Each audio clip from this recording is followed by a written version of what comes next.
iglesias nos vamos a entrar al tema de religiones, en particular hoy con el cristianismo.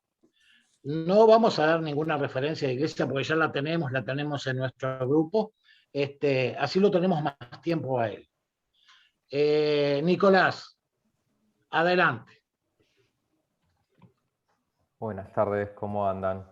Buenas tardes. Algún día iré a esa azotea entonces, que parece Por muy supuesto que sí. prometedora. Claro que sí.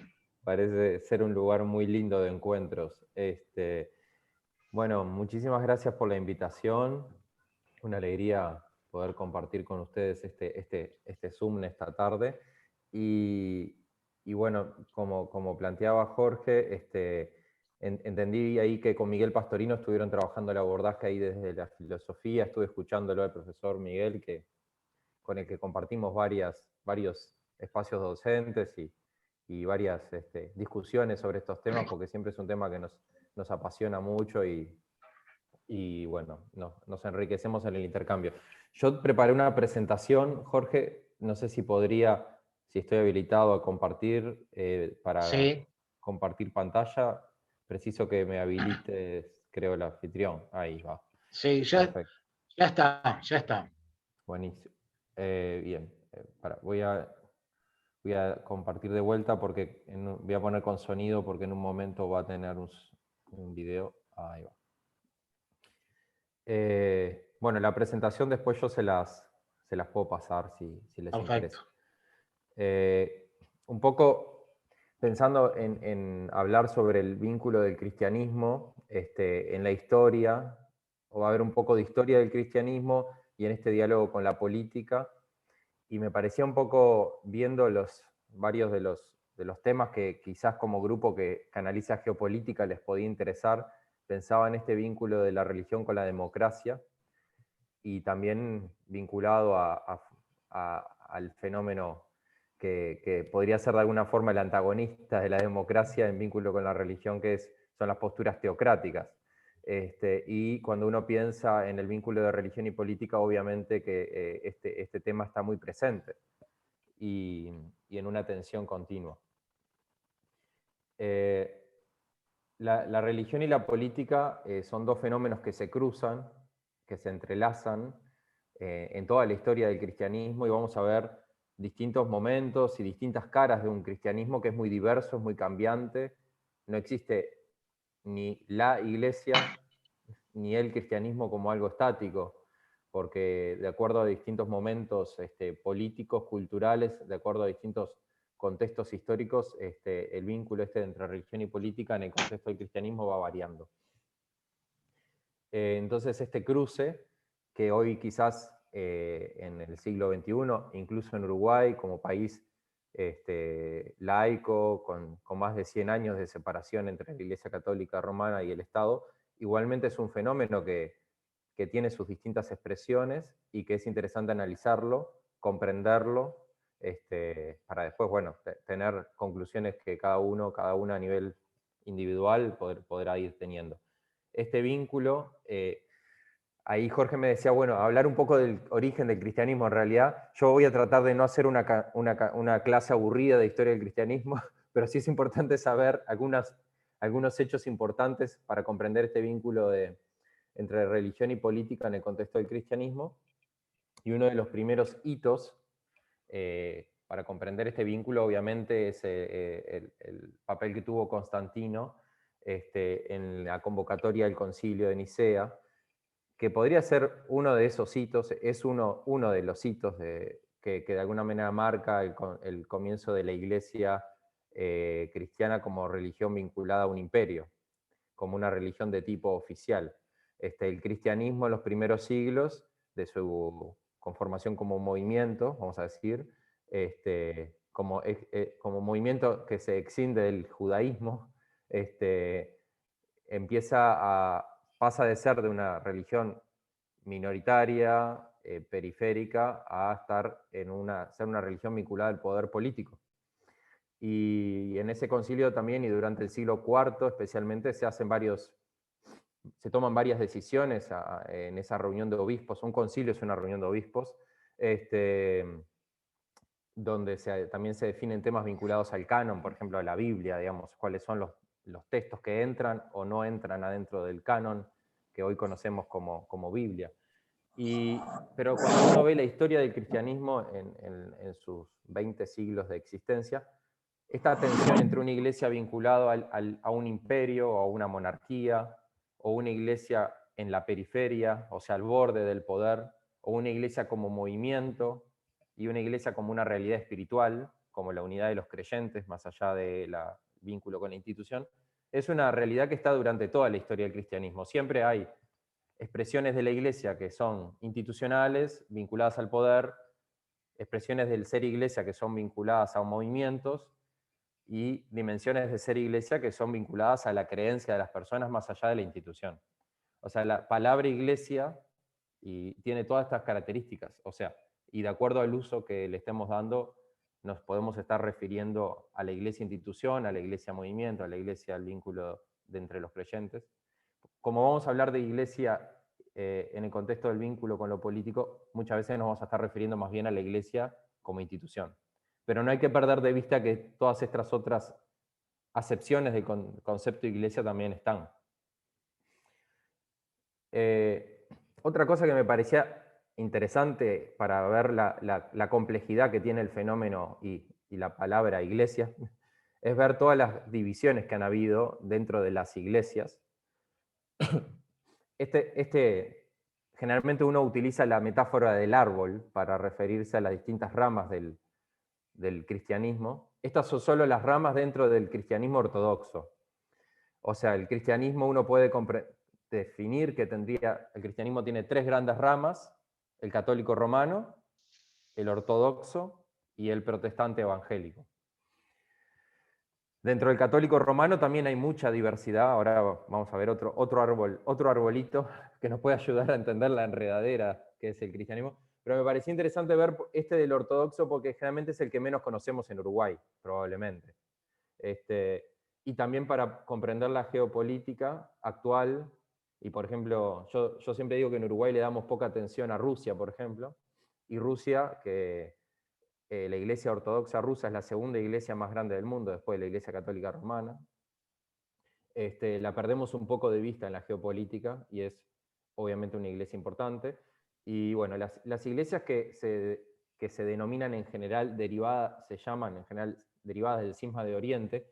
El Cisma de Oriente es un hito muy importante acá en el siglo XI, pero bueno, ya había habido la comprensión de que habría patriarcados en Constantinopla, en Alejandría, en Jerusalén, en Grecia, bueno, en distintos lugares de lo que sería el Oriente, de lo que era también el contexto del Imperio Bizantino. O sea, ya siempre hubo una autonomía importante de las iglesias que no estaban dependientes de Roma.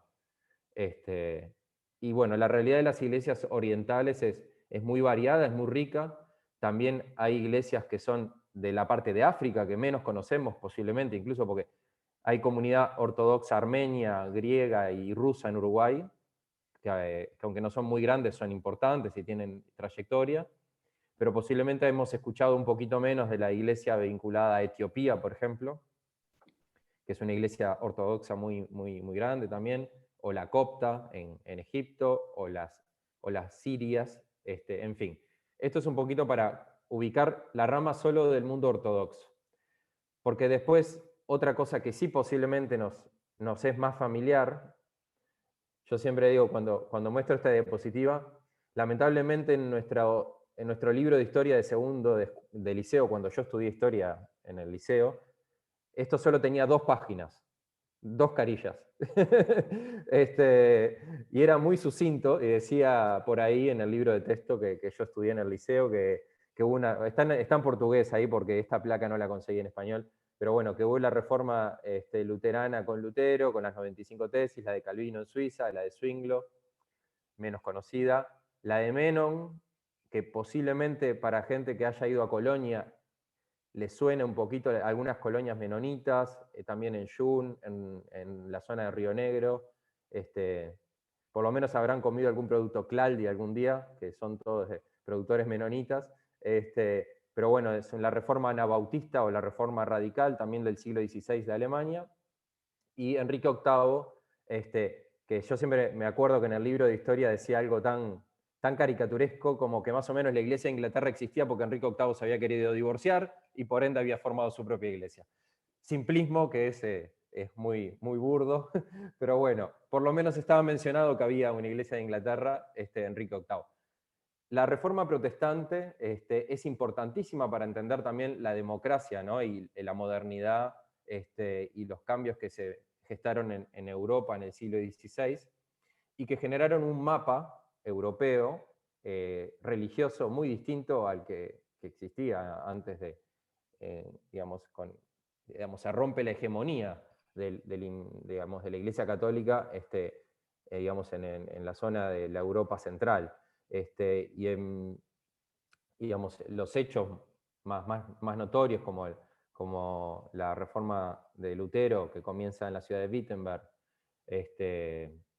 como la de Calvino en Suiza o la de Enrique VIII en Inglaterra o en Escocia, Knox, empiezan a generar este mapa, que es un mapa que también, en verdad, en cierto punto, por lo menos desde el punto de vista cultural, sigue siendo bastante vigente, ¿no? Porque seguimos teniendo países escandinavos con una mayoría luterana hasta hoy en día.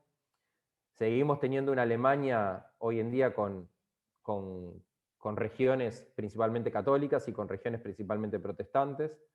Una Suiza que no sé si alguno ha tenido la oportunidad de ir, pero con una cosa increíble de que hay cantones, Suiza siendo tan pequeña, hay cantones protestantes, cantones católicos, cantones que tiene las dos religiones, pero en un país tan chiquito una gran diversidad religiosa. Por ahí entre medio también es importante los valdenses, que no están en este mapa, pero que están ahí entre el sur de Francia y el norte de Italia, pero bueno, para los uruguayos es importante porque hay varias colonias que también es una reforma previa a la de Lutero, ¿no? Que el movimiento valdense es del siglo XII, pero después adhiere a la reforma protestante. Y bueno, y conocemos un poco menos a Knox, aunque sí fue muy importante, que es la iglesia presbiteriana, la iglesia principal en Escocia. Y un poquito para solo mencionar algo de la figura y en sentido político me parece importante del pensamiento de Lutero, una frase, bueno, hay una película de Lutero, comercial muy buena, no sé si la vieron, si no se las recomiendo, con un actor, Joseph Fiennes, el que hace Shakespeare apasionado. Bueno, ustedes ponen Lutero la película en YouTube, les va a aparecer. Y una curiosidad que marca un poco el sentido político de la reforma protestante y de las 95 tesis de Lutero, es este juego que hay en el propio nombre con el cual Lutero decide firmar las 95 tesis, con las que es como, las 95 tesis son como de alguna manera el hecho mítico, diríamos, ¿no? O sea, no es que no existieron las 95 tesis porque existieron, pero ese 31 de octubre de 1517, cuando un día Lutero va y en la catedral de Wittenberg clava las 95 tesis como relato, dice que firmó como Lutero, en verdad su apellido era Luder, y hace un juego con la palabra Eleuterios, que significa libre, como para jugar con el tema de la libertad, que sin duda es muy importante, porque el desafío al poder político de la Iglesia Católica Romana de un monje, en ese momento un monje agustino que estaba estudiando teología, siendo profesor ahí en Alemania, es una apertura a la libertad de conciencia muy importante. En una frase, y digo libertad de conciencia en el vínculo con la reforma, en una frase que solo por mencionar una que la grafica mucho, cuando se enfrenta a la dieta de Worms para recibir el juicio, que lo hace el juicio del imperio y del Vaticano, de la Iglesia Católica, y le ofrecen retractarse, le muestran sus escritos y él dice, estoy aquí, no puedo hacer de otra manera porque es lo que dicta mi conciencia, no me voy a retractar de lo que escribí porque es lo que creo. Bueno, ese hecho de que Lutero no se haya retractado y se haya mantenido en su libertad de conciencia Algunos autores lo ven como un hecho fundamental para el desarrollo después de lo que es el pensamiento, bueno, del libre pensamiento, y de la modernidad, digamos. El cristianismo tiene muchas ramas, como dijimos: catolicismo, protestantismo, anglicanismo, como una rama o sea, una decisión que no es exactamente ni catolicismo ni protestantismo, y iglesias ortodoxas, y bueno, iglesia unitaria, que también es una síntesis de distintas ramas. Este mapita, solo como para que vean que hay muchas, en realidad hay una diversidad enorme de ramas dentro del cristianismo, pero no nos vamos a detener en todas las ramas, porque si no, no podríamos avanzar. Este mapa me parecía importante, que les podía hacer también gráfico a ustedes que les interesa la geopolítica, porque la religión también tiene ciertas mayorías territoriales, y bueno, aunque siempre es difícil pintar países con una religión, porque no existen países con una sola religión, obviamente, uno puede ver que las iglesias de raíz luterana siguen estando ahí en la zona escandinava, las iglesias digamos, bizantinas, ortodoxas, siguen estando en la zona de Rusia, Armenia, Grecia, los países de Europa del Este, con mayor presencia. Iglesias vinculadas a los evangélicos, a los bautistas, a los metodistas, reformados, es esto verde que está acá, Canadá, Estados Unidos, obviamente. El catolicismo sigue siendo mayoritario en América Latina, pero los países que están en gris, como en Centroamérica, Guatemala, Honduras, El Salvador, zonas de Belice, Suriname, Venezuela, también debería estar pintado Brasil acá en realidad, ya tienen una gran presencia de pentecostales y evangélicos. Solo para darle un dato, en Brasil se calcula que para el año 2032, o sea, en 10 años, a la vuelta de la esquina, va a haber más evangélicos que católicos en Brasil. Y Brasil es el país que tiene más católicos del mundo hoy en día. O sea, que este mapa posiblemente en unos años ya va a ir cambiando de colores y vamos a tener un mapa con mucha más presencia de colores evangélicos o pentecostales, y ahora después vamos a explicar esas diferencias. Y bueno, en África hay sin duda una diversidad de grupos cristianos y de religiones originarias de África también. Bueno, esto es solo un mapa para hablar un poco de los cristianos, no estoy hablando de las otras, solo estoy enfocando un poquito del tema cristianismo. Bueno, y acá hay una foto, ya se me pasa la foto, pero a ver si puedo, porque este sistema de Prezi, bueno, por ahí hay una foto de unos patriarcas ortodoxos que están por ahí, pero bueno, capaz después se los muestro. En el mundo evangélico, uno podría, y protestante, o sea, Lutero hizo la reforma, Calvino, Zwinglio, muchos reformadores participaron en el siglo XVI en muchos cambios. Pero las religiones no son estáticas, y un teólogo uruguayo decía, Julio Santana se llamaba, bueno, ahora está muy viejito, no escribe más, pero sobre estos temas, pero decía, una vez que Lutero se animó a hacer la reforma, de Lutero en adelante, no pararon los que se abrieron, ¿no? O sea, los pastores y líderes que fueron abriendo distintas tendencias dentro del mundo protestante evangélico. Y en Estados Unidos se da una gran división a comienzos del siglo XX entre los fundamentalistas y los liberales. Y uso la palabra fundamentalistas a propósito, por más que quizás después podríamos problematizar la palabra en sí, porque la palabra fundamentalista en sí se usa muchas veces para asociar al Islam con los grupos más radicales, pero es una palabra que en realidad viene del mundo evangélico, la palabra fundamentalista, y no viene con una acepción del tipo con la que usamos hoy en día, fundamentalismo, ¿no? En verdad, fundamentalistas le decían a grupos evangélicos estadounidenses que se oponían a una lectura crítica del texto bíblico, a una lectura liberal del texto bíblico, a una lectura influenciada también por la ciencia, o en diálogo con la ciencia, y decían que los fundamentos de su fe eran inamovibles.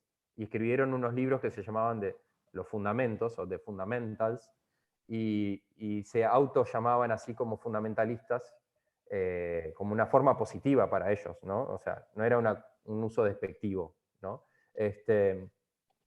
y enfatizando en la no errancia de la Biblia, o sea que la Biblia era un texto que había que leerlo de forma literal y que era incambiable, y no interpretable, porque el tema de la hermenéutica, o sea, de la interpretación de los textos sagrados, sea la Biblia, el Corán, la Torá, cualquier texto sagrado, siempre es uno de los temas importantes en una religión, cómo se interpreta, ¿no?, el texto religioso.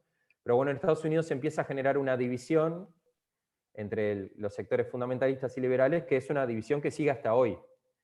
Después es una división que es teológica y es política también a su vez. En general uno encuentra estas tendencias asociadas a partidos políticos y a tendencias políticas en Estados Unidos. Ahora, con las caras que están ahí ya se darán cuenta más o menos. Las caras de los presidentes, de los líderes, etc.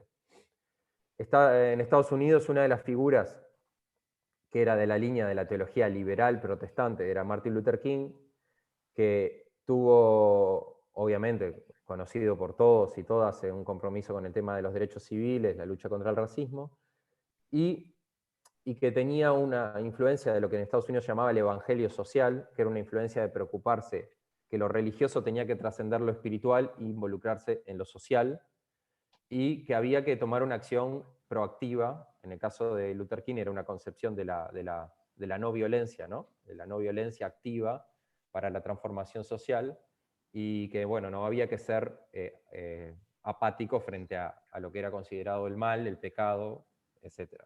O sea, digo el pecado porque era una concepción religiosa del mal también, ¿no? Digo, uso la palabra pecado de un sentido explícito por la comprensión de cómo se vivía. En esa misma época también estaba Rockefeller, Nixon y otros actores del mundo político, que también estaban viendo que en América Latina se daban cambios en las iglesias, especialmente en la Iglesia Católica, pero también en las iglesias protestantes, movilizadas por el Concilio Vaticano II, que fue un concilio que generó que la Iglesia Católica empezara a tener diálogo con los movimientos sociales, y que veían en la Iglesia Católica un problema de seguridad. O sea, veían que la Iglesia Católica estaba siendo influenciada por ideas marxistas, y que veían un peligro en ese sentido. Planteo esto porque es importante tener en cuenta que en Estados Unidos había también sectores protestantes, como iglesia mayoritaria en Estados Unidos. Digo protestantes históricos, y ahora después voy a explicar un poquito qué son protestantes históricos, diferencia con evangélicos, pentecostales y todo, pero en Estados Unidos obviamente las iglesias mayoritarias en este contexto de la Guerra Fría todavía son la iglesia metodista, la iglesia anglicana, las iglesias bautistas, las iglesias presbiterianas y las iglesias evangélicas libres. Todavía las iglesias pentecostales en los años 60 en Estados Unidos están recién empezando a tomar un poquito más de fuerza. Y toman más de fuerza, también lo conocen, Reagan, que apoyó a Ríos Montt, que fue uno de los primeros presidentes, después dictador en Guatemala, que fue evangélico. Por eso lo pongo acá también esta foto. Y en el año 79, estos movimientos de reacción también al mundo liberal conforman un movimiento político-religioso que de alguna forma existe hasta hoy en las bases políticas que apoyaron a Trump, por ejemplo, que se llamaba la mayoría moral, que tenía una concepción de defensa de valores morales tradicionales y comprensiones obviamente vinculadas a la seguridad nacional, un discurso pro-americano y pro-Estado de Israel. Porque ahí también es interesante en la geopolítica ver cómo se dan estos cruces entre política y religión a nivel global, tanto entre Estados Unidos e Israel, Estados Unidos y Rusia, y bueno, lo vamos a ir viendo un poquito ahora también. Acá pongo estas dos personas, estos dos presidentes, expresidentes Obama y Bush, porque también representan estas dos visiones político-religiosas que hay en Estados Unidos. Y estoy hablando de este mundo, ahora voy a hablar después del catolicismo, pero estoy hablando del mundo protestante. Es muy difícil cómo ordenar una clase de este tipo, pero si hablo de la Reforma Protestante, voy a seguir con los protestantes y después voy a los católicos de vuelta. Porque si mezclaba unos y otros, pensé que iba a ser más difícil ordenarlos. Pero para que tengan una idea, Bush es originariamente metodista, y digo originariamente metodista porque después los comulgan de la iglesia metodista y se hace bautista, pero es tan complicado porque incluso, no sé cuánto les dice a ustedes bautista o metodista, pero Mandela también era metodista, para que vean la diversidad. Nelson Mandela era metodista, y Martin Luther King también era bautista. Entonces, con esto quiero decir que es metodista, bautista o anglicano o presbiteriano, tampoco dice a priori una definición ideológica. Porque ideológicamente entre Bush y Mandela posiblemente haya una brecha gigante, así como entre Martin Luther King, bautista, y Condoleezza Rice, que también era bautista. Y Obama es de una iglesia reformada, todos protestantes. En Estados Unidos, los únicos presidentes católicos han sido en la historia Kennedy y Biden. Digamos, eso para también comprender eso. Y bueno, otros dos presidentes, bueno, en verdad Hillary no fue candidata a presidenta. Pero bueno, un poco esta disputa entre lo liberal y lo fundamentalista evangélico marca mucho las tendencias políticas. Acá voy a otra clave, que también ayuda. De alguna manera estoy presentando como algunas claves, y yendo un poco a los temas, y creo que también después en las preguntas vamos a poder profundizar. Una clave que es importante en este vínculo entre religión y política es el vínculo entre el nacionalismo y la religión. O sea, los discursos sobre la nación y cómo la religión es un elemento de unidad nacional. Y acá voy a poner ejemplos bien distintos. Por un lado, Bolsonaro, que quizás es lo que tenemos más cerca hoy en día, y la comprensión de que Dios juega un papel importante en su discurso, en su narrativa política. Y bueno, como saben, Bolsonaro es de origen católico en realidad. Tuvo en su matrimonio, su esposa es bautista, justamente estamos hablando de la diversidad de los bautistas. No es bautista igual que Martin Luther King, es de otra tendencia bautista, pero es evangélica, bautistas son evangélicos. Y claramente Bolsonaro ha puesto en la escena latinoamericana este rol de la ley de Dios, de cómo la Biblia juega un papel importante en la cosmovisión del mundo y en la cosmovisión política de los líderes, como es Bolsonaro como presidente. Y bueno, dijo esa frase tan importante, tan famosa, ¿no? Brasil por encima de todos, Dios por encima de todos. Y ahí claramente Bolsonaro de alguna manera sintetiza un discurso sobre el cristianismo, donde el cristianismo juega un papel de unidad nacional importante. Será el cristianismo desde la visión de Bolsonaro, pero es un discurso religioso. No lo estoy juzgando, no le estoy dando ninguna connotación de positiva o negativa. Es un discurso religioso. Así tan religioso como, vamos a ver después, como es el discurso de Trump, o era el discurso de Trump siendo político. Y puse esta imagen porque en las elecciones, cuando un presidente en Estados Unidos asume, es común que haya un pastor haciendo una oración. No sé cuánto recuerdan de las asunciones presidenciales en Estados Unidos, de los últimos presidentes, pero cuando uno ve desde el punto de vista del análisis religioso de quiénes son los pastores o pastoras que hablan, o oran o rezan por un presidente, uno puede ver un poco cuáles son las señales que el presidente hace, que elige. Y Trump eligió por primera vez pastores pentecostales y neopentecostales en su asunción. Y bueno, en mi caso como analista no voy a juzgar la fe de Trump, ni cuán genuino o no es su fe, pero sin duda que él hace un uso del discurso religioso para atraer su electorado.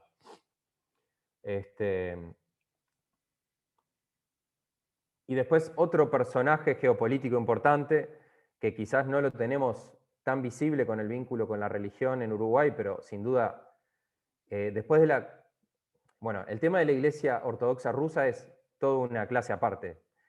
Con Miguel nos encanta el tema de la Iglesia Ortodoxa rusa. Digo, nos gusta mucho como tema de análisis, ¿no? No es que nos guste en sí como iglesia religiosa, en tanto como rito, pero es interesante la Iglesia Ortodoxa rusa, en el sentido de que después de haber sufrido la persecución de los primeros años de la Unión Soviética, que asesinó a decenas de miles de líderes religiosos en Rusia, fue muy dura el régimen de las primeras décadas de la Unión Soviética, con todas las religiones en general, pero especialmente como con la Iglesia Ortodoxa rusa como iglesia mayoritaria.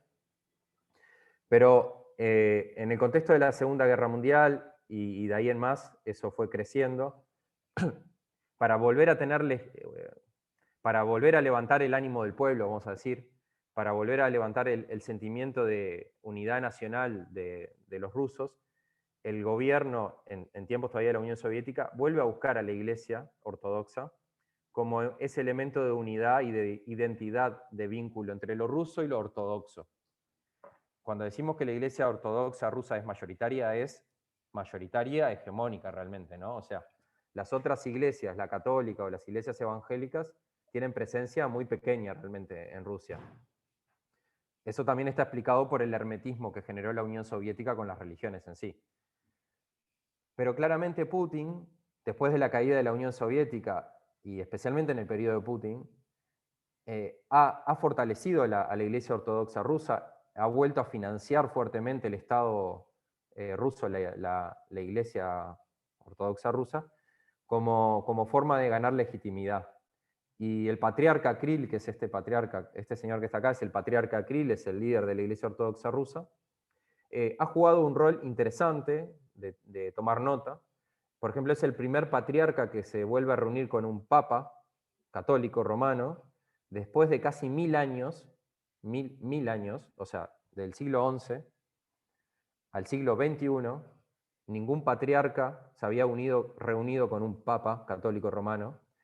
Y capaz que en Uruguay nos parece un dato totalmente anecdótico, pero en lo que refiere a los vínculos entre el mundo oriental, donde las iglesias ortodoxas tienen una presencia muy importante, y el mundo occidental, en el católico romano o occidental y cristiano, esa reunión que se dio entre el Papa Francisco y el patriarca Kirill fue muy importante. Y solo les voy a dar otro dato para que lo piensen. ¿Alguien sabe, alguien recuerda dónde fue el lugar de reunión entre el patriarca Kirill y el Papa Francisco? ¿O ni se enteraron quizás? Capaz ni, no. Bueno, el lugar donde eligieron reunirse fue en La Habana, Cuba. Todo esto para ver la cantidad de símbolos que uno puede analizar en ese encuentro. Y bueno, se los presento solo como para pensar lo complejo de los vínculos, ¿no? Acá le presento a otra persona, otro referente que no sé si lo conocerán de foto, se llama Dietrich Bonhoeffer. Es un pastor luterano alemán que fue asesinado por el régimen nazi, y lo muestro a él también porque aparte que tiene otra película que les recomiendo ver, que se llama, de Dietrich Bonhoeffer, después les escribo el nombre si quieren. Bueno, se llama Gente de Gracia la película, y como saben en el régimen nazi también el movimiento de los cristianos alemanes fue una pata de apoyo importante también para el nacional socialismo, para el nazismo del régimen de Hitler. Y también Hitler, aunque realmente el régimen nazi fue primeramente ateo, digamos, en sus primeras definiciones, también claramente Hitler tuvo que ir a buscar a las iglesias católicas y protestantes en Alemania para buscar su legitimidad, y hubo una iglesia de la resistencia. Y a esto vuelvo con el tema del nacionalismo, ¿no? O sea, que planteaba al principio, perdón que se me pasó, del nacionalismo y la religión, porque el nacionalismo y la religión no solo hay que verlo como un vínculo entre una iglesia, no sé, la católica, y un Estado, no sé, el franquismo con la Iglesia Católica en España, o la Iglesia Ortodoxa y Rusia, porque en Alemania el movimiento de los cristianos alemanes no era solo luterano o solo católico, era luterano y católico, era una iglesia que queda al servicio de un Estado, de un poder, en este caso dictatorial, autoritario como el de Hitler. Pero hay sectores de la iglesia en Alemania que van a la resistencia, vamos a decir, a ese régimen. Y ahí vuelvo a una foto vuelvo a una foto que quedó para atrás para ver otro caso más complejo todavía, que lo salteé, que es este de acá.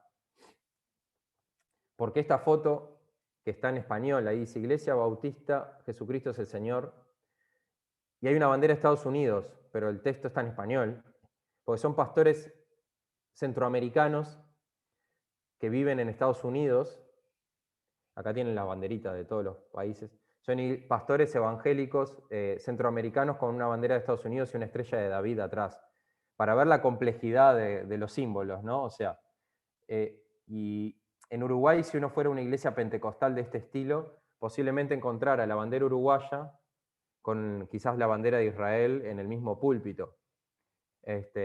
Y acá es interesante porque los discursos religiosos tienen vínculos a veces estratégicos con discursos nacionales de Estado.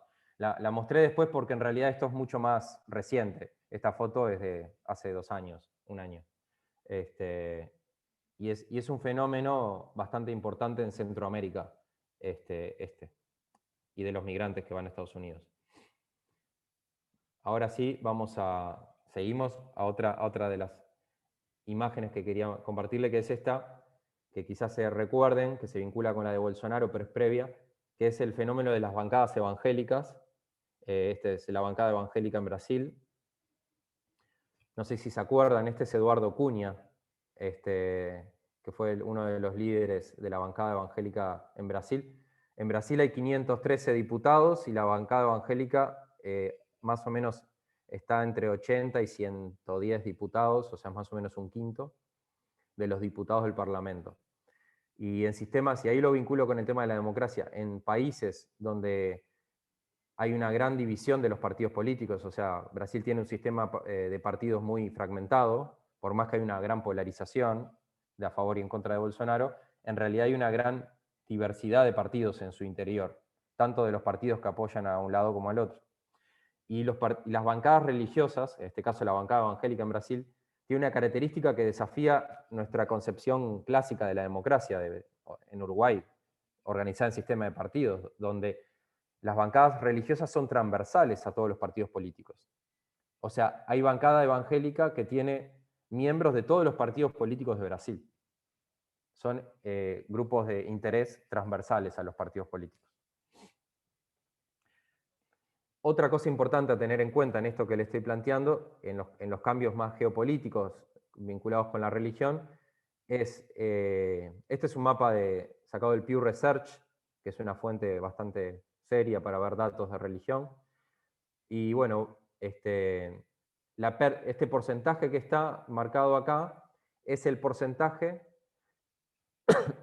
de cambio de evangélicos a católicos, o sea, gente que deja de ser católica a ser evangélica. En los últimos, creo que este es de los últimos 10 años. Y es interesante porque esto es una tendencia que es continua, digamos, en 1900, en América, o sea, a principios del siglo, en América Latina había 1% de evangélicos. 1%. En 1950 había en torno a 5% en toda América Latina promedio. Y ahora, sobre el 2020, estamos en un promedio de entre un 15 a un 20% de evangélicos en América Latina.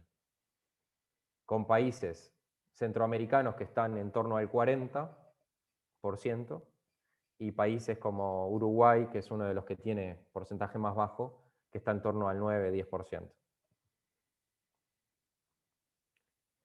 Y ahora voy a la distinción, que yo hasta este momento usé la palabra protestante, evangélico, pentecostal, neopentecostal, indistintamente, pero ahora voy a explicar un poquito los términos, para poder terminar como de organizar estas ideas.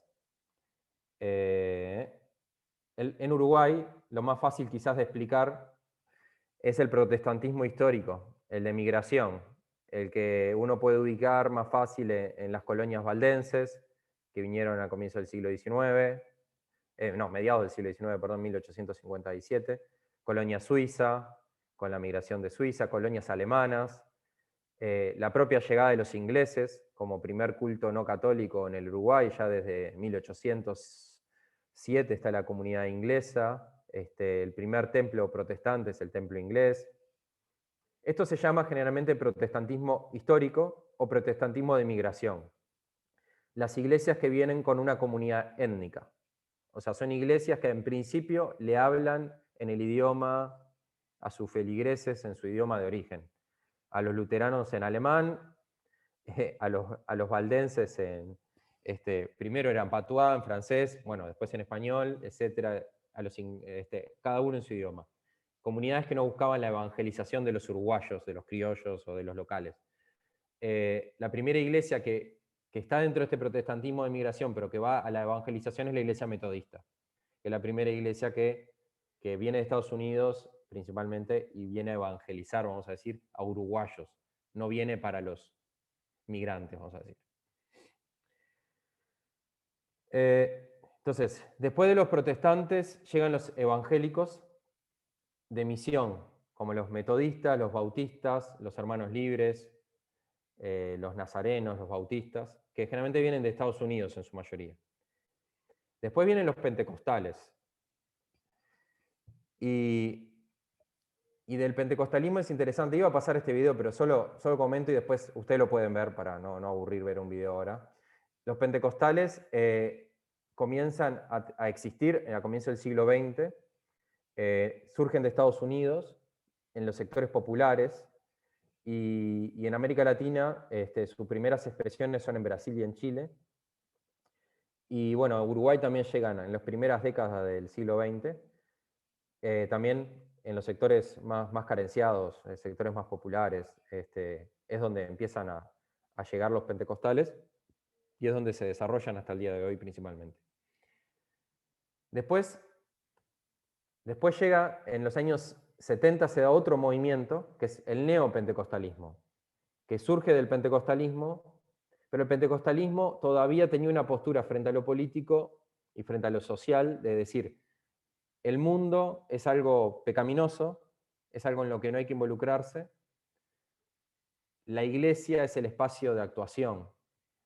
Pero con el neopentecostalismo, que ahora vamos a ver un video, que sí me interesa que lo miremos juntos, se empieza a decir, no, los cristianos tienen que meterse en política y hay que actuar en distintos ámbitos de la sociedad, en la educación, en la política, en la cultura, en los medios de comunicación.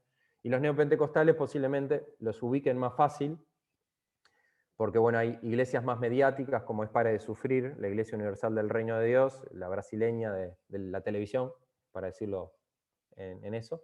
Y después la otra, que es el neopentecostalismo brasileño.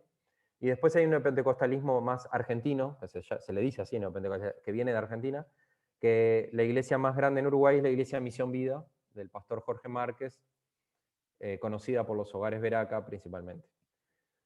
Y estas iglesias tienen una teología que es una teología política de acción en el mundo político. Y ahora vamos a ver un video, que sí está bueno mirarlo, que plantea una teología de involucramiento en la política, que se llama teología del dominio en general, o teología del dominionismo.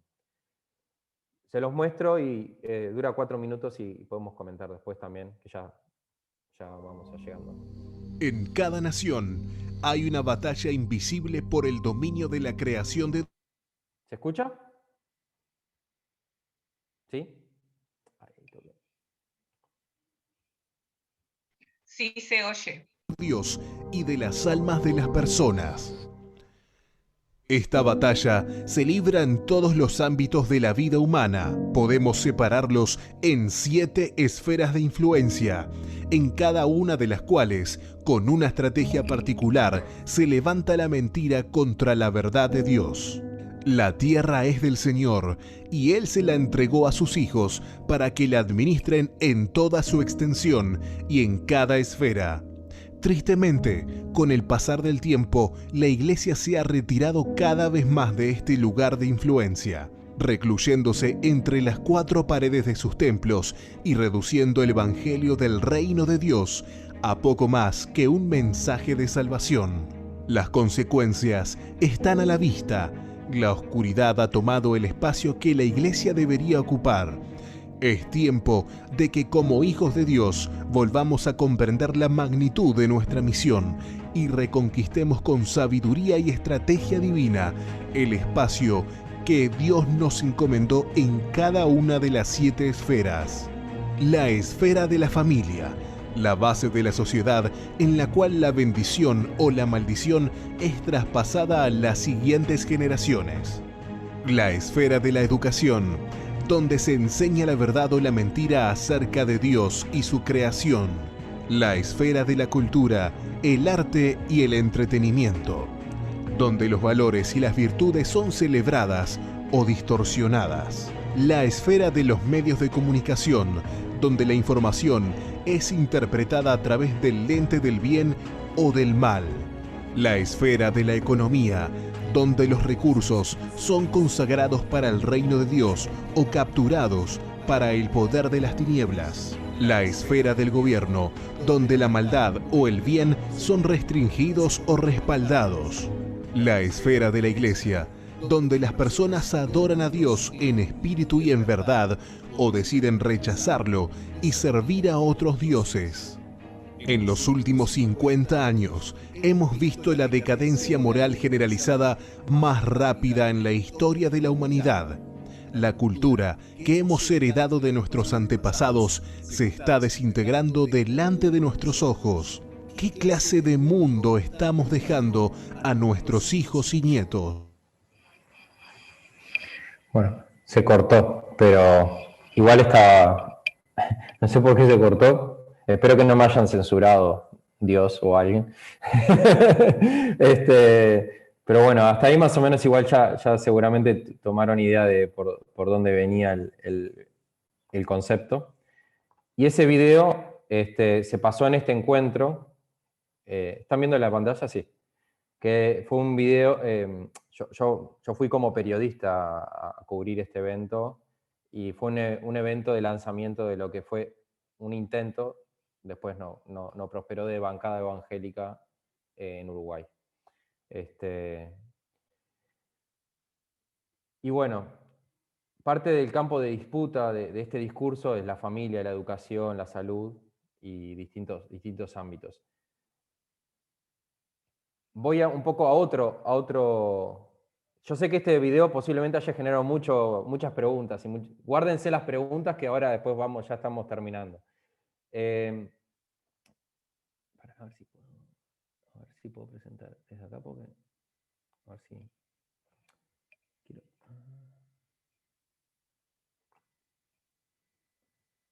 La pantalla completa.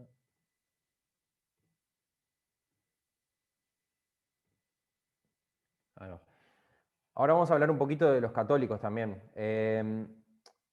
Y hablé menos de los católicos porque probablemente tengamos más información del mundo católico, pero otro de los fenómenos políticos religiosos de esta última década es sin duda el papado de Francisco, Cardenal Bergoglio, Papa Francisco, y ponía esta foto, que fue cuando asumió casi el papado, que hubo actividades especiales, obviamente, y fueron los presidentes de América Latina. Y parte de la interpretación también que uno puede tomar, y ahí les recomiendo ver la película de los dos papas, si no la vieron, con muy buenas actuaciones también, la película de los dos papas, porque también hay en este vínculo de qué, digamos, cada narrativa religiosa, evangélica, católica, budista, judía, toda narrativa religiosa tiene una dimensión política. Y no solo porque se explicite un discurso político desde un púlpito, como a veces sí, efectivamente se hace, o porque Bolsonaro, o porque Trump, o porque Martin Luther King haga una alusión directa a Dios y la hace para justificar la lucha contra el racismo, o la hace para justificar una guerra, o la hace para justificar un plan de invasión, o un discurso incluso supremacista, porque los discursos supremacistas, racistas, también muchas veces usan el elemento religioso como para justificar sus posturas. Todo discurso religioso es político, al fin de cuentas. Pero eso no quiere decir que la religión y la política no tengan sus esferas particulares de actuación. Y para los uruguayos especialmente, y para los que, digamos, yo soy de los que creo en las virtudes del Estado laico y de la separación de las iglesias de la religión, aunque la iglesia no participe en la política activamente partidaria, que a veces sí lo hace, pero todo discurso religioso tiene implicancias políticas. Y la elección de Bergoglio como candidato, como papa, que venía de Latinoamérica, y viendo el mapa que les dije que el catolicismo en Latinoamérica venía en descenso, o sea, viene en descenso en los últimos 60 años, la elección de un papa latinoamericano posiblemente haya tenido esta clave de buscar fortalecer el catolicismo en un continente donde el catolicismo va perdiendo fuerza. Después de unos años de papado de Francisco, quedan dudas si esa elección efectivamente genera ese efecto o no, y si cambios que Francisco quería hacer o se propuso hacer en la Iglesia Católica los hace o no los hace. Es una materia de análisis bastante compleja. Pero bueno, Francisco ha hecho, hasta la pandemia, era un papa con mucha presencia en la agenda política latinoamericana, visitando a presidentes en toda Latinoamérica, y no visitando a algunos otros presidentes también, marcando agenda. Y otro de los temas que he estado en el campo político-religioso en esta última década en América Latina es la disputa en relación al tema con la sexualidad, el género, la diversidad sexual. O sea, la religión y temas de género han sido uno de los temas que han estado en disputa también fuerte. Y bueno, ahí esta es una caricatura de la bancada evangélica en Brasil clavando la Biblia Sagrada encima de la Constitución, que es un tema de preocupación de muchas personas y muchos actores políticos en el campo en el Brasil, del lugar que está jugando el discurso religioso en lo político. Y acá ponía estas otras imágenes porque por más que el discurso de los actores que más ubicamos, como Trump o Bolsonaro, tiene una postura muy contraria a temas de diversidad sexual, por ejemplo, género, hay otros actores religiosos.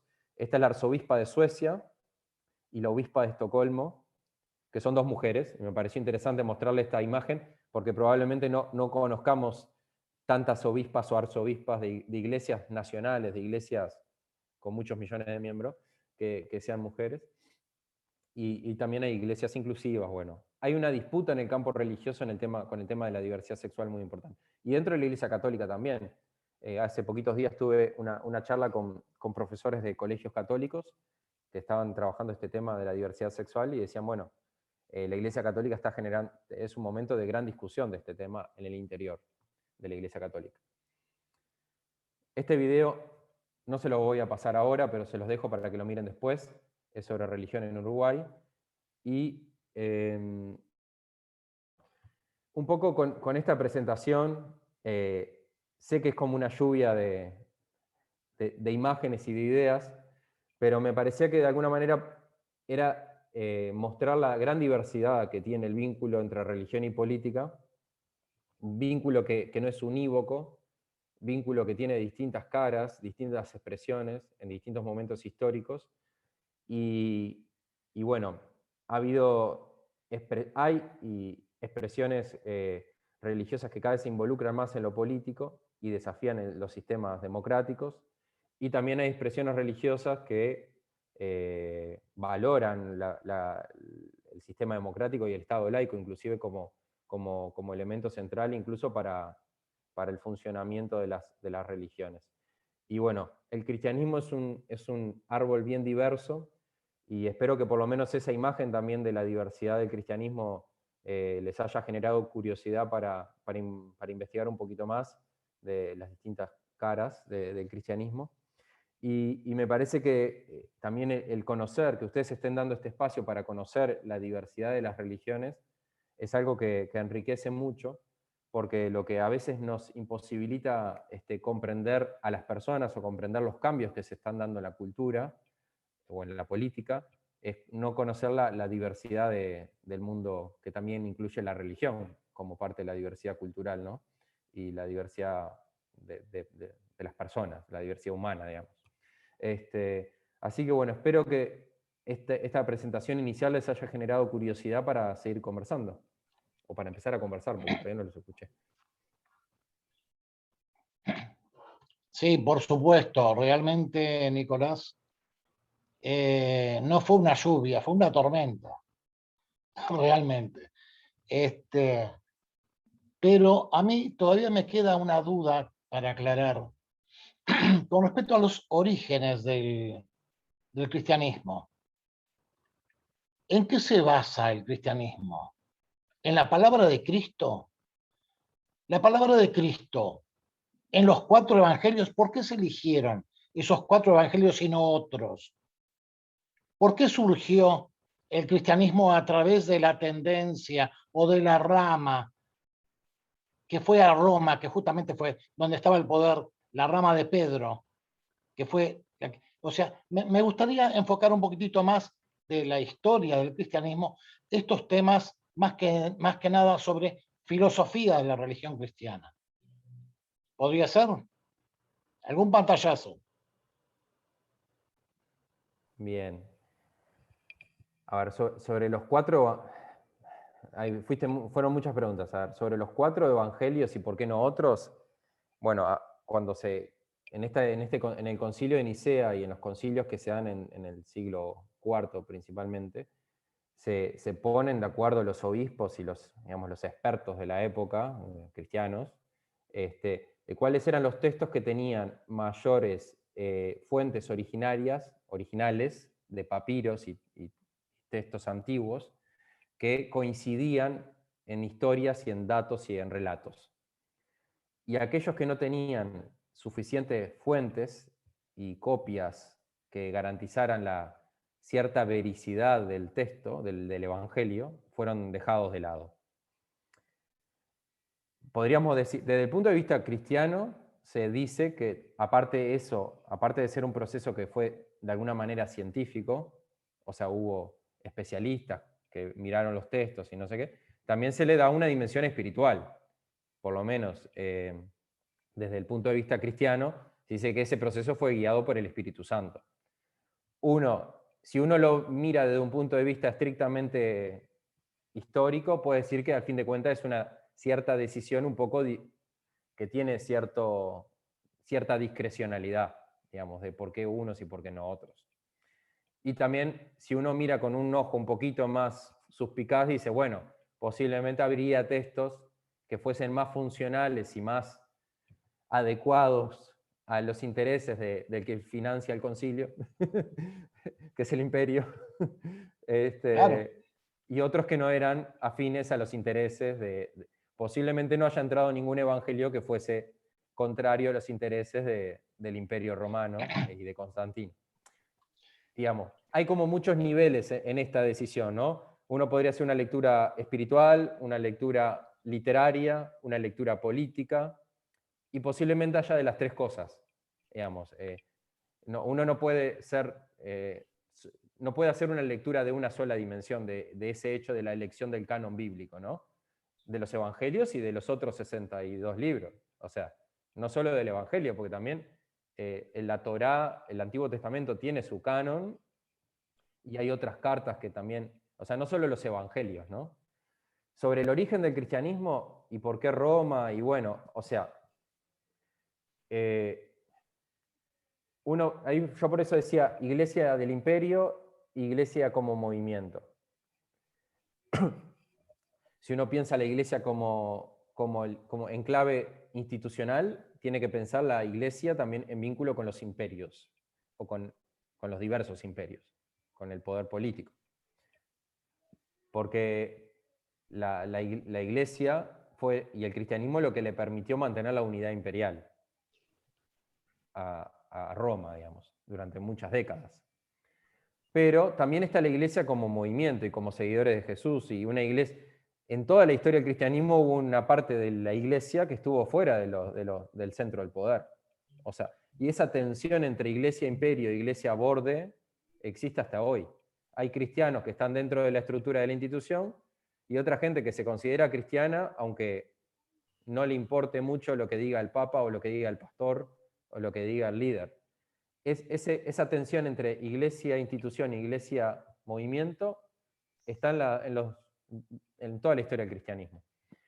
Y después sobre Roma, para decir una cosita nomás, y debo confesar que tampoco es mi especialidad la historia del origen del cristianismo también, pero lo que puedo decir de Roma como importante es que el cristianismo en el origen, en esos primeros siglos, el convertirse en cristianos, las mujeres especialmente para las mujeres, y por eso también el cristianismo siempre fue una religión de mayoría de mujeres, hasta hoy. Aunque gobernada por hombres, de mayoría de mujeres. Eso también es importante decirlo. El problema es que las mujeres en los espacios de servicio y no con la posibilidad de acceder a los lugares de poder. Pero en realidad el cristianismo ha sido siempre una religión de mayoría de mujeres. Porque el cristianismo, especialmente en sus orígenes, fue un espacio de liberación y de empoderamiento para las mujeres. Que en otras religiones tenían lugares mucho más secundarios. Asimismo, si uno ve de la cosmovisión del Antiguo Testamento y de las religiones paganas para el contexto bíblico, o sea, las religiones de los otros pueblos, la mujer no tenía ningún tipo de derecho, era considerada junto con los esclavos y los animales.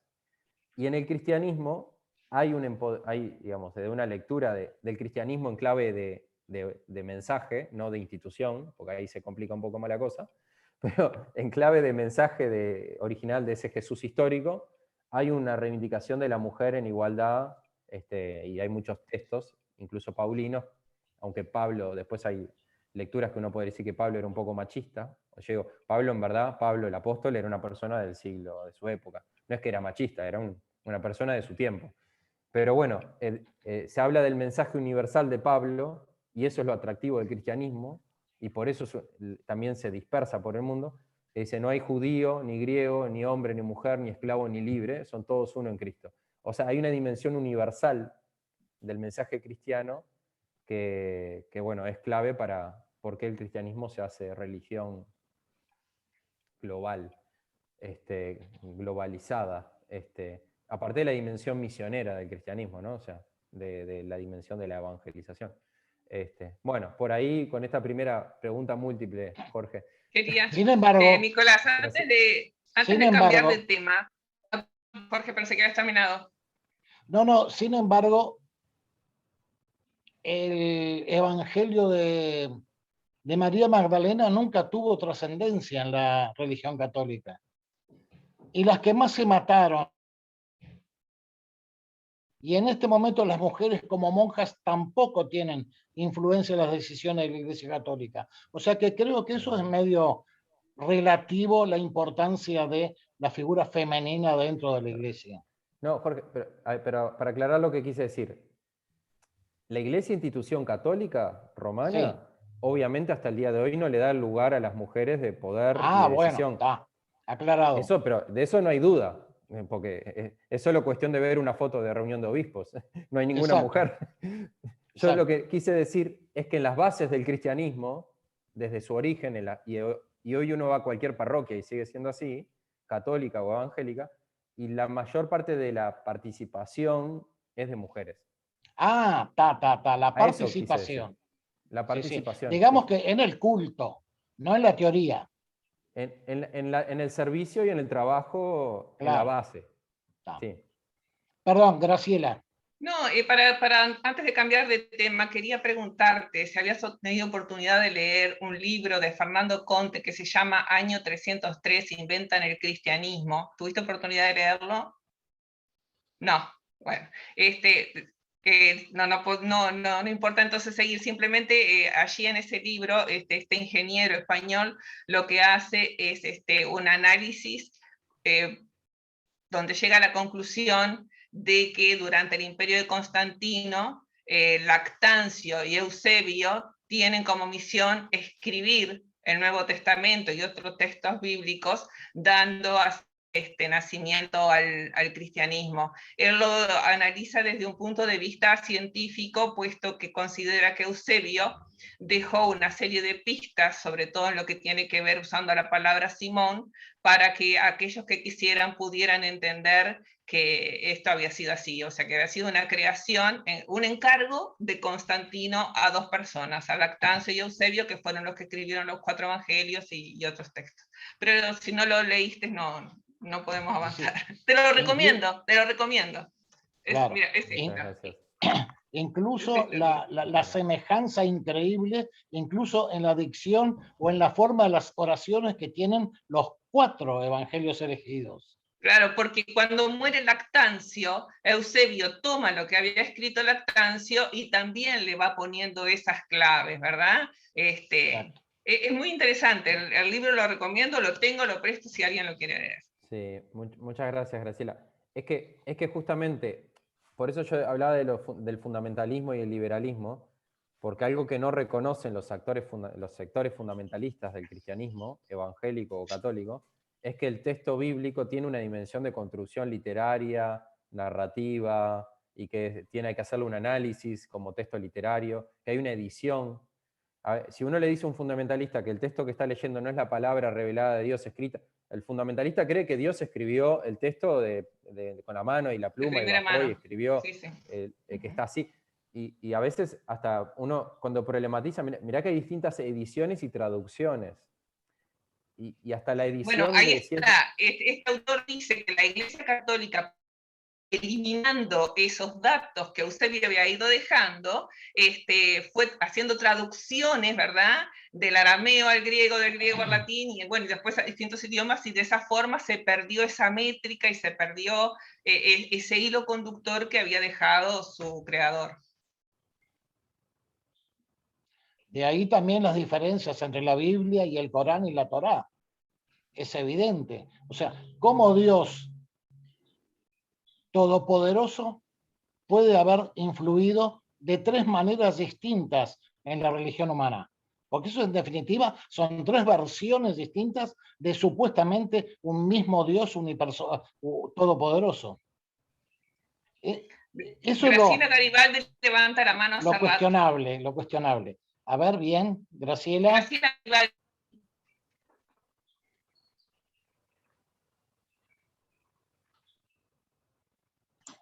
El micrófono, por favor. Tu micrófono, Graciela. Tu micrófono. ¿Ahora? Ahora sí. Sí. Yo decía que 300 años después de Cristo nace el cristianismo, ¿no? Es decir, el cristianismo no nace con Cristo, nace 300 años después de Cristo.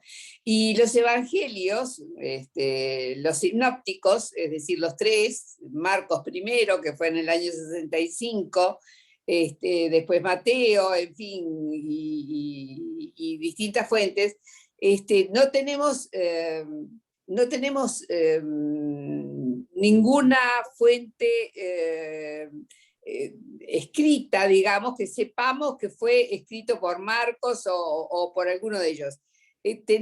Hay una fuente que todavía no se ha descubierto, que es la fuente Q, que lo llaman, y yo quería saber si esa fuente Q es real o es algo que todavía se cree que es una posible, digamos, invención, ¿no? Que no es una fuente real que existe, porque la tienen muy presente, es una fuente que sería lo más directo a los evangelistas, ¿no? Por supuesto que hay varias mujeres evangelistas que no están tomadas en cuenta. María Magdalena era María por Magdala, que venía de Magdala, no era que se llamara María Magdalena, porque vienen de muchos lados, y así sucesivamente. Y yo quería saber si esta fuente Q existe realmente y si es de la importancia que se dice para el conocimiento de los evangelios. Sí, sí, la fuente Q es una reconstrucción histórica y existe, o sea, es una teoría también, pero sí, existen tanto reconstrucción histórica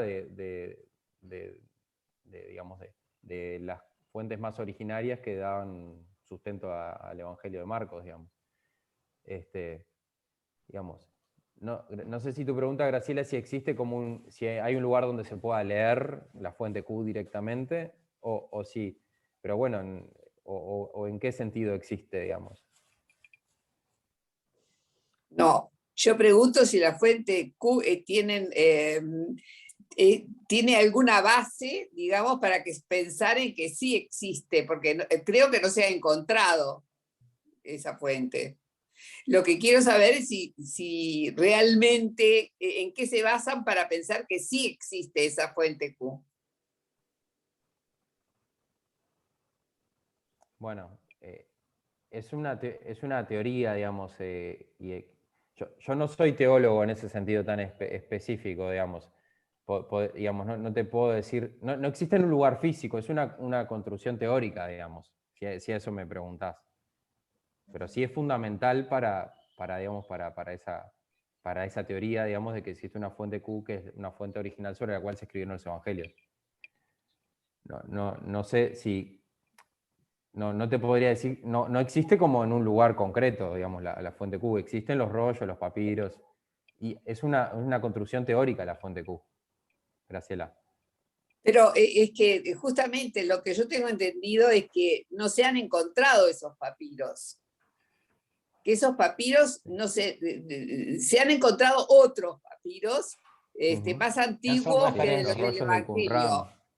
Pero, Sí. claro, exacto. Pero no los náquitos esos, pero no se han encontrado la fuente Q, que es la que nadie conoce. Digo, tengo dudas de que eso sea una fuente que realmente existe, porque no se han encontrado. Como es, en ese sentido no se han encontrado, como los rollos, como los del Qumran y como otros, no. Por ahora es una construcción teórica, si esa es tu pregunta. Sigue siendo una construcción teórica. Ajá. Sigue siendo una teoría, digamos. ¿Alguna La fuente Q. pregunta? ¿Otra? ¿No hay más preguntas? Si no hay más preguntas, entonces a mí me interesaba conversar contigo con respecto a lo que vimos en el video que pasaste, ¿no? Y lo que me llamaba la atención era cómo, tomando problemas reales que la sociedad tiene, porque los problemas que enumeraban son problemas reales, pero cómo llevan a la gente a suponer que esos problemas solo van a tener solución a través de la religión. Es decir, como que canalizan todo eso hacia la religión. Me pareció muy, muy interesante ese aspecto del video. Ese video lo puse ahí un poco para provocar el interés, que me imaginé que les podía resultar interesante, porque es en esto que yo lo llamaba de cómo la participación política desde la cosmovisión religiosa, en algunos casos, puede llevar a una tendencia de tipo teocrática, incluso en el siglo XXI, porque la narrativa que tiene y la visión que tiene ese video, lo que transmite como idea, es que la solución de los problemas sociales reales, ¿no? El empleo, educación, salud, cultura, etc., vienen a través de la aplicación de la ley, los valores de Dios a la sociedad. Y es un cambio porque durante mucho tiempo se pensó que las sociedades iban secularizando y que la religión iba a terminar desapareciendo de la esfera pública y iba a estar solo restringida al ámbito de la familia o el templo. Pero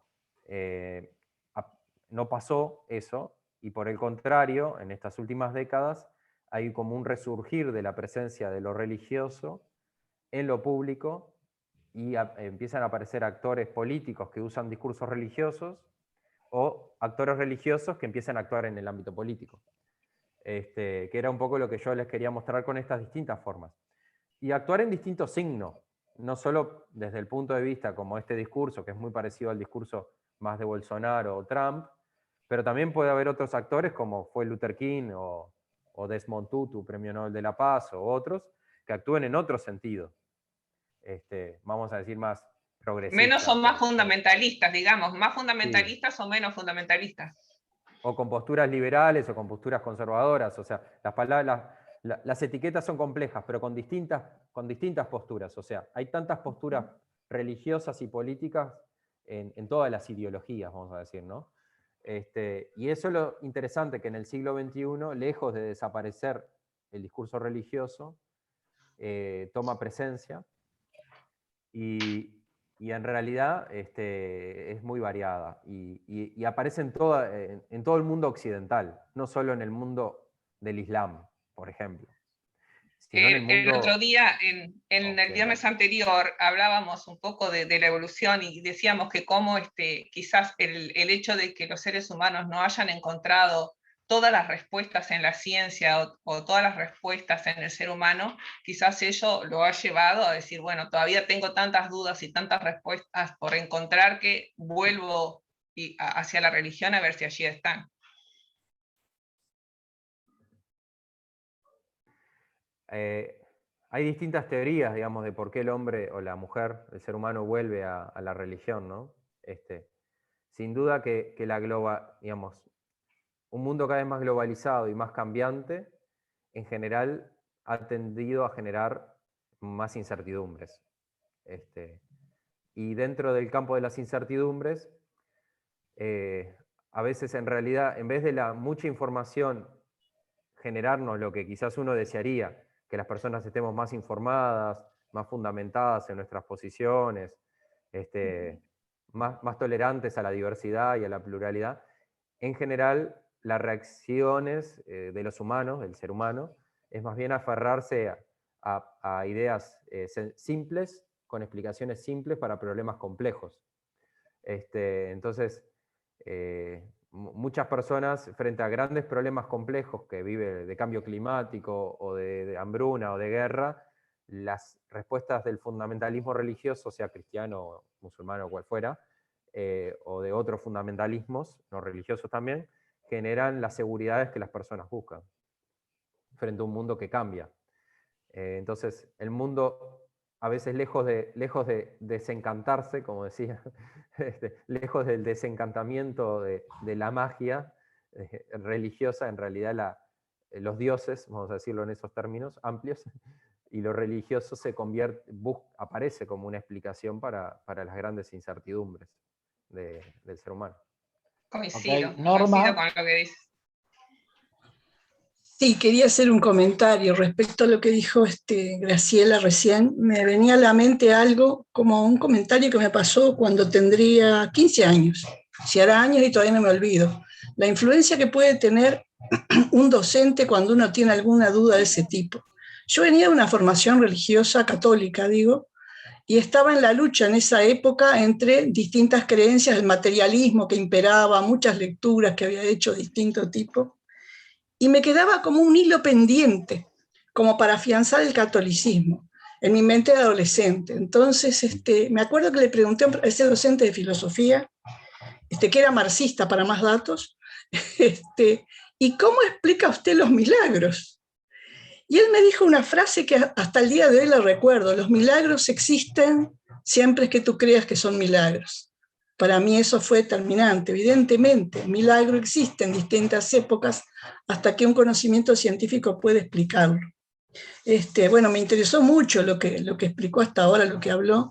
Me quedé pensando en aquello de la Biblia interpretada o no. Y recuerdo que en la Iglesia Católica, justo cuando en mi época de niñez, había una sola Biblia que era que se podía conseguir y comprar, que era una Biblia que no tuviera ningún comentario en la parte inferior, porque en otras Biblias sí lo sabía, y me acuerdo que las monjas en esa época de esa escuela católica nos decían, no, ninguna Biblia que tenga ningún comentario, ninguna cosa en la parte inferior, que lo pondría en la parte de fundamentalismo, o sea, crean lo que seleccionamos para ustedes, así como viene, y digerirlo. Y bueno, creo que eso era todo, porque de lo que veo, el evangelismo es como medio a la carta, ¿no? O sea, se han formado tantas divisiones protestantes, evangelistas y demás, como para satisfacer a muchas creencias y a muchas personas. Me acuerdo que un día hice una incursión por una iglesia evangelista, invitada por unas amigas, y el pastor daba una explicación de esto, muy graciosa, todavía lo recuerdo, que decía, sí, porque un día empezaron a discutir dos pastores sobre si Adán y Eva tenían ombligo o no tenían ombligo. Y de ahí, como uno pensaba que sí y el otro que no, pues se dividieron y formaron otra iglesia. Realmente la diversidad es increíble, increíble. ¿Sí? Nicolás, para terminar por hoy, dentro de esa diversidad del cristianismo, ¿cuál crees tú que puede ser la que tenga mayor futuro? O de otra manera, ¿puede la Iglesia Católica Apostólica Romana ya tener un predeterminado fin? Bueno, empiezo por esta última parte. La Iglesia Católica Romana, con 2000 años de existencia, no creo que tenga un fin que nosotros que estamos en este Zoom vayamos a ver. Es la institución, o una de las instituciones más estables, vamos a decir, institución estable, pero sin duda que tiene grandes desafíos de adaptación a los cambios del mundo, ¿no? Y la Iglesia Católica, en ese sentido, por su gran estabilidad, es muy lenta para los cambios también, ¿no? Y para los diálogos con los cambios. Entonces, sí está en una gran crisis la Iglesia Católica por muchos frentes, porque tiene las discusiones vinculadas al rol de la mujer, que las tiene en el freezer hace muchos siglos, hace un poco menos años, pero también grandes discusiones en torno a diversidad sexual que están ahí en la puerta hace 20 años, 30 años, vinculado al matrimonio de los sacerdotes, la sexualidad, la familia, bueno, tiene grandes discusiones que están sin abordarse en profundidad. Eso la hace, esa estabilidad le da menos capacidad adaptativa. Y yo digo, todas las instituciones que tienen capacidad adaptativa y son flexibles en general, ¿no? Sindicatos, partidos políticos, clubes culturales, religiones, las instituciones que tienen capacidad adaptativa son las que mejor sobreviven y después siguen adelante, ¿no? Las instituciones que son muy estructuradas son las que mueren, en realidad, o sufren más los cambios. Y las iglesias de tipo pentecostal y neopentecostal,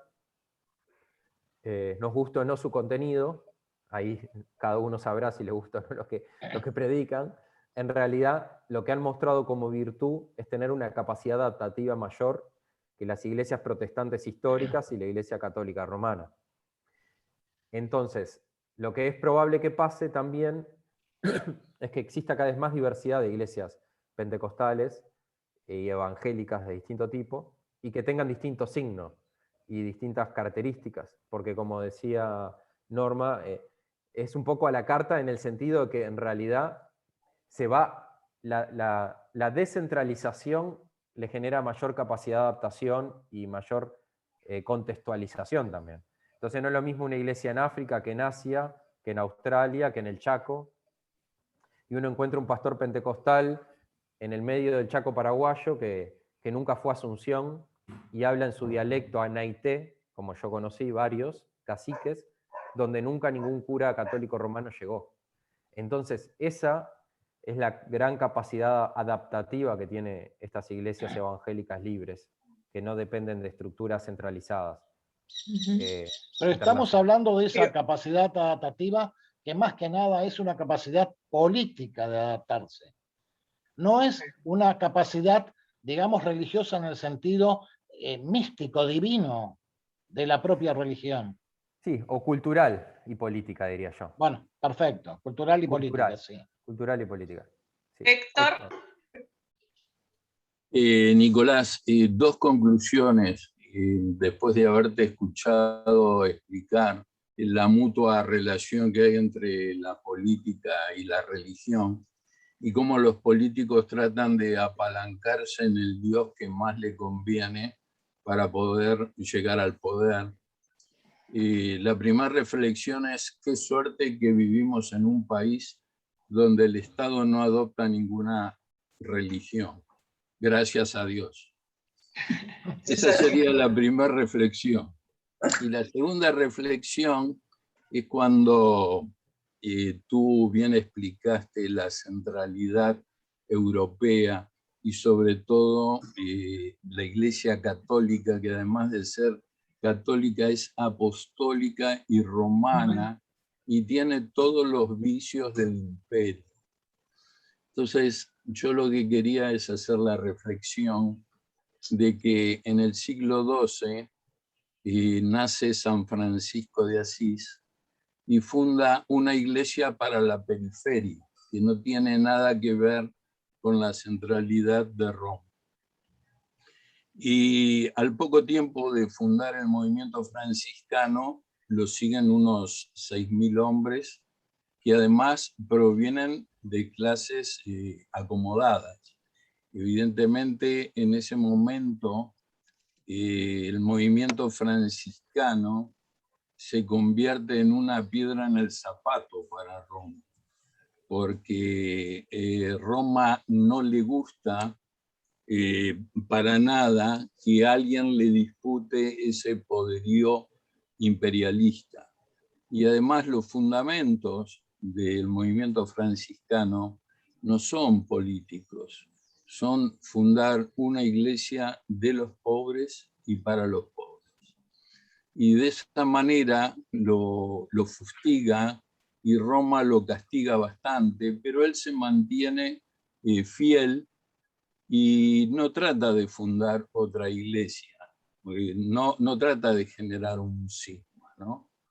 Entonces, yo veo de alguna manera, extrapolando todo eso con lo que le pasa a Bergoglio, y justamente lo primero que sorprende al mundo es que Bergoglio, siendo un jesuita, un hombre de la Compañía de Jesús, y vaya que la gente de la Compañía de Jesús es gente pragmática, concreta, gente que no se reúne solo para rezar, sino para hacer cosas. Y sin embargo, Bergoglio decide llamarse Francisco. Me parece que es un mensaje muy fuerte para la Iglesia romana que, como digo, trataba de tener un poder único. Entonces ahí se produce un conflicto porque es la primera vez que aparece un papa que no es europeo y que pensaban que iba a jugar para el movimiento de la Compañía de Jesús. Y sin embargo aparece tomando los valores del poverello de Asís. Era una reflexión a ver qué te parecía. Gracias. Muy de acuerdo con las dos cosas, Héctor, que planteas. Con la de gracias a Dios tenemos un Estado laico, totalmente de acuerdo. Creo que el Estado laico es lo que nos garantiza también una sociedad plural y más equitativa.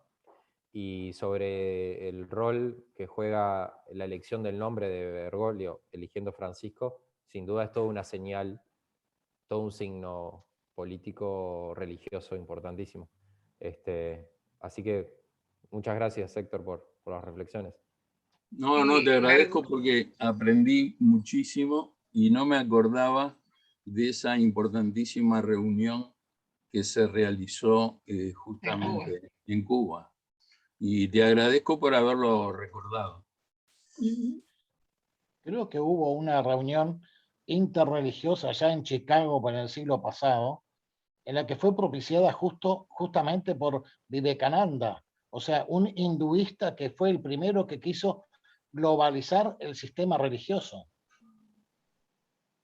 No me acuerdo en qué fecha fue, pero fue el famoso Vivekananda, el amigo de Einstein y el amigo de Tesla, sobre todo eso. O sea, la unificación entre la religión hindú y la tecnología.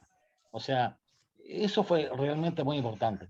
Pero bueno, también hablaste de la religión rusa, que nosotros la vimos muchísimo cuando Eduardo nos explicó el tema de la Rusia de Putin.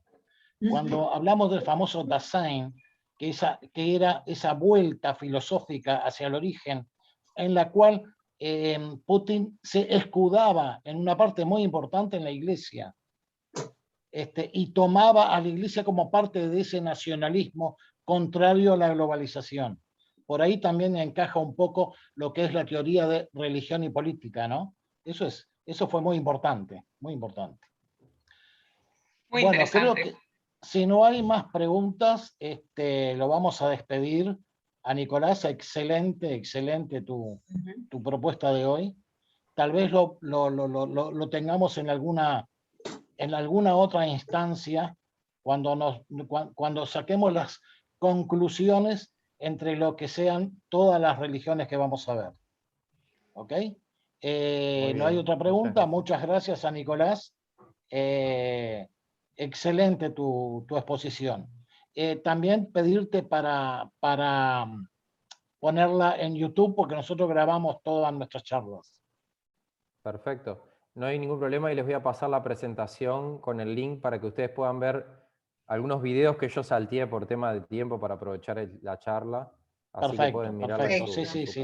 Sí, ese video es muy, pero muy discutible. Como dice Graciela, todo se relaciona, se modela con respecto a que todas las soluciones de todos los problemas humanos van a ser a través de la religión. Eso es absolutamente discutible. Muchas gracias, Nicolás, muy amable. Muchas gracias. Agrego algo chiquitito antes que cierren, que Sí. en Maldonado, en el año 2005, hubo un grupo de teocracia, nada más. ¿Un ¿2005? grupo de, perdón? Hubo un grupo de teocracia en el año 2005. Maldonado? Yo ¿Cuál fue? participé en una reunión, me invitaron, después no fui más. Dije que era un montón de locos juntos para mí, pero bueno. Sí, sí. ¿Tuviste en el Parlamento? No, Ah, bueno. el que estaba en eso era un señor Pablo Fouquet, capaz que alguno lo conoció, fallecido hace pocos años. No. No.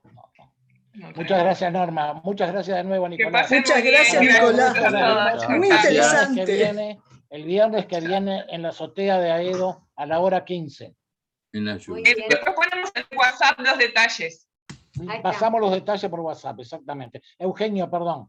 No, una pregunta. ¿Quedaron en que cada uno lleva o se hace una compra y damos el dinero? No quedamos en nada, lo vamos a resolver por el tema del poporo, ese de servir y todo lo demás. Vamos a ver cómo lo hacemos.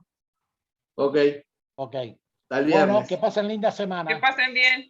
Chao, Chau, chao. chau, chau. Chau, chau.